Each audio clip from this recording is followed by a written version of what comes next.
오늘 우리에게 주신 하나님의 말씀은 사도행전 8장 26절로 40절에 있는 말씀입니다. 제가 공독해 오리겠습니다. 주의 사자가 빌립에게 말하기르되 일어나서 남쪽으로 향하여 예루살렘에서 가사로 내려가는 길까지 가라 하니 그 길은 광야라. 일어나 가서 보니 에디오피아 사람 곧 에디오피아 여왕 간닥의 모든 국고를 맡은 관리인 내시가 예배하러 예루살렘에 왔다가 돌아가는데 수레를 타고 선지자 이사야의 글을 읽더라. 성령이 빌립도로 이르되 이 수레로 가까이 나아가라 하시거늘 빌립이 달려가서 선지자 이사야의 글 읽는 것을 듣고 말하되 읽는 것을 깨닫느냐?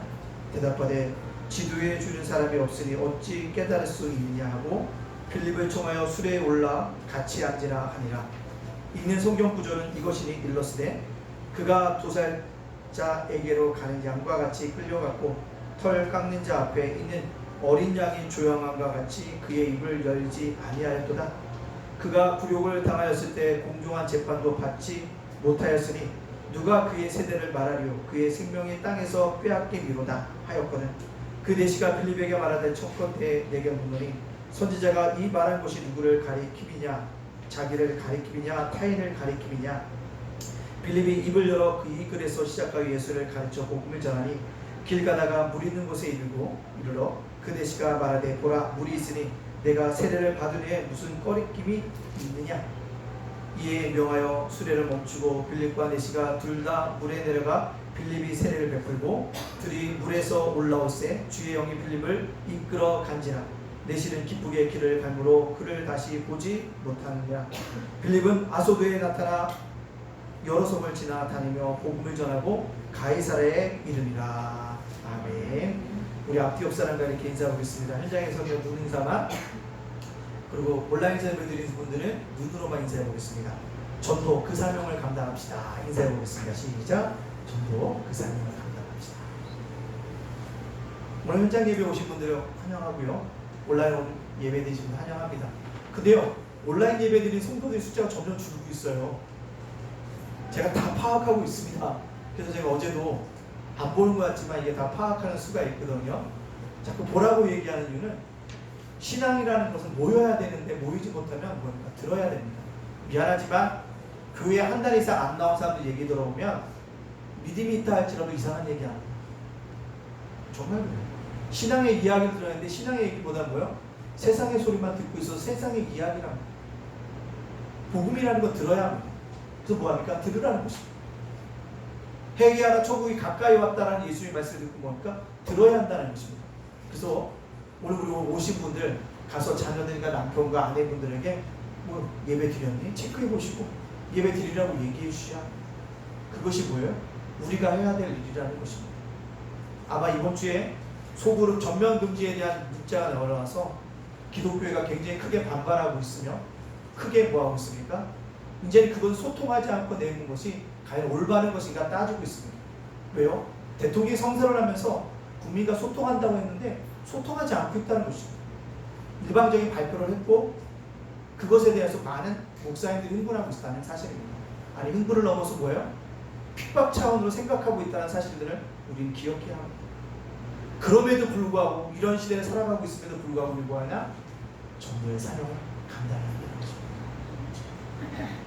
정당포 주인이었던 한 사람이 있습니다. 근데 그가 예수를 믿게 되어집니다.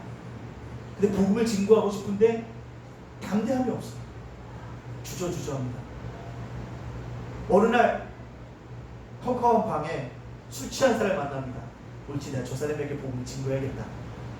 술 취했으니까. 그래서 가갖고 예수님 믿으면 천국 갈 수 있고요. 예수님 믿으면 세상에 줄 수 없는 귀한 기쁨들을 줍니다. 이렇게 얘기하는 거예요. 그랬더니 술 잔뜩 취한 사람이 전도한 사람에게 소리쳤답니다. 뭐라고요? 요즘!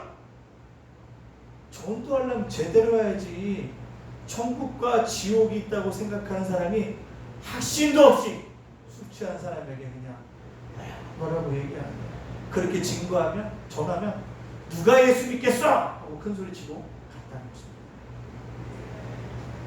그 술 취한 사람의 말을 듣고 아, 내가 뭐가 했구나? 전도의 방법이 잘못됐구나 하고 생각하고 돌이킵니다. 돌이켜요. 돌이키고 있다는 사실. 그게 문제고요. 그래서 그가 돌이키면서 뭐라고 합니까? 아, 내가 전도방을 잘 되게 이제 고쳐야겠구나라고 생각해서 뭐요? 전도를 군대식처럼 확실하게 재직으로 이렇게 해서 직분을 주면서 계급장을 주면서 하는 확실한 곳으로 넘어갔다는 거예요. 그게 뭡니까? 구세군의 탄생이 되어졌고, 그것이 바로 구세군을 탄생했던 월리안 부스가 한 일이었다는 것입니다. 월리안 부스가 얘기합니다. 나에게 전도할 수 있도록 도전을 준 수치한 사람, 이름도 알고 얼굴도 알 수 없지만 그에게 뭐한다? 고맙다라고 생각하고 있다는 것입니다. 그렇습니다. 무언가 우리를 깨닫게 해주는 뭐가 있다는 통로가 있다는 것입니다. 전도라고 하는 건 우리가 복음을 증거하는 뭐랄까요? 통로의 하나라는 사실들을 기억해야 한다는 사실입니다. 통로의 것입니다. 오늘 본문을 보시죠. 빌립이 사마리아성에서 광야로 내몰립니다. 광야에서 빌립이 전도를 합니다. 누구예요? 에디오피아 내시에게 전도합니다. 빌립의 별명이 전도자인 것처럼 열심히 전도합니다. 뜨거운 열정을 가지고 복음을 증거합니다. 근데요, 오늘 우리 이 빌립의 전도를 보면서 전도란 무엇인가? 이 코로나 시대의 전도가 무엇인가? 해야 되냐 말아야 되는 게 아니라 당연히 해야 되는데 어떻게 전도할 것이고 전도라는 것이 무엇인지를 생각하면서 우리도 은혜 받고 어떻게 해요? 전도의 삶을 감당해야 한다는 것입니다. 자, 그렇다면 이 코로나 시대의 전도란 무엇일까요? 첫 번째, 우리가 같이 한번 제가 읽겠습니다. 전도란 하나님의 의도와 섭리의 현장이라는 사실입니다. 전도란 하나님의 의도와 섭리의 현장이라는 것입니다. 26절과 27절에 뭐랍니까? 주의 사자가 빌립에게 말하되 이르되 일어나서 남쪽으로 향하여 예루살렘에 가사로 내려가는 길까지 가라 하니 그 길을 광해라. 일어나 가서 보니 에디오피아 사람 곧 에디오피아 여왕의 간당의 모든 국고를 맡은 관리인 네시가 예배하러 예루살렘에 왔다가 빌립이 아무도 없는 광야에 보내졌을 때 전도 대상자가 없어요.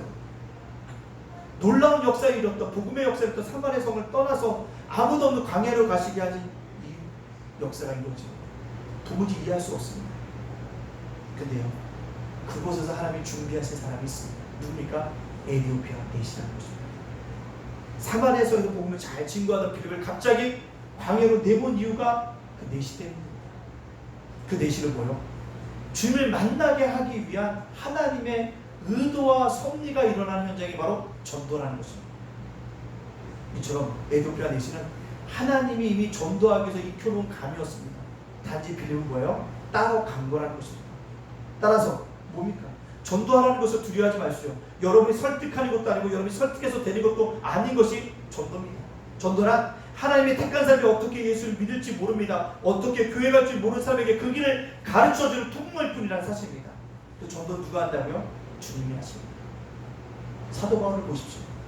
스데반을 돌로 죽일 때 그 요소가 당연한 것으로 여겼던 그런 사람이었습니다.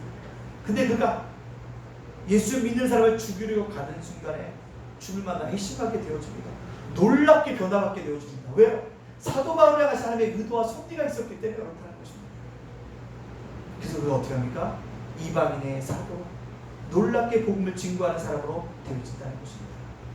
사도 바울도 하나님의 의도와 섭리 속에 준비시켜준 한 인물이었다는 사실입니다.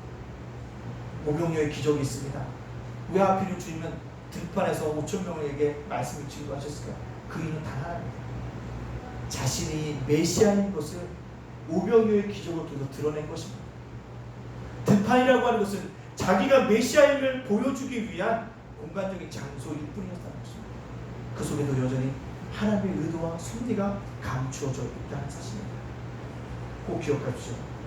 사람은 잊어버려도 하나님은 하나님의 백성들을 잃어버리는 사람이 잃어버리지 않는다는 것입니다.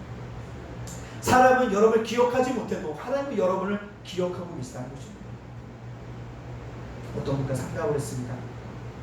전화가 왔어요. 목사님, 개척교회를 나가야 될지 큰 교회를 다녀야 될지 고민이라고 얘기합니다. 근데 이야기를 듣다 보니까 이미 답을 정해놨어요. 말하는 게 다 뭔지 아십니까? 개척교회 가지 말아야 하는 이유만 언급합니다. 목사님이 인격적으로 좋으나 카리스마가 없고, 개척을 위한 재정 상태는 엉망이고, 개척 멤버는 한 가정이 있는데 헌신도가 떨어지고, 그 가정이 헌신하면 나도 헌신하고 그 가정이 빠지면 나도 빠지기로 했는데 연락이 없고, 등등등등 얘기만 합니다. 그래서 제가 성도님, 큰 교회 다니세요. 그러고 얼른 끊어버렸습니다. 저는. 그 뭐였는지 아시죠?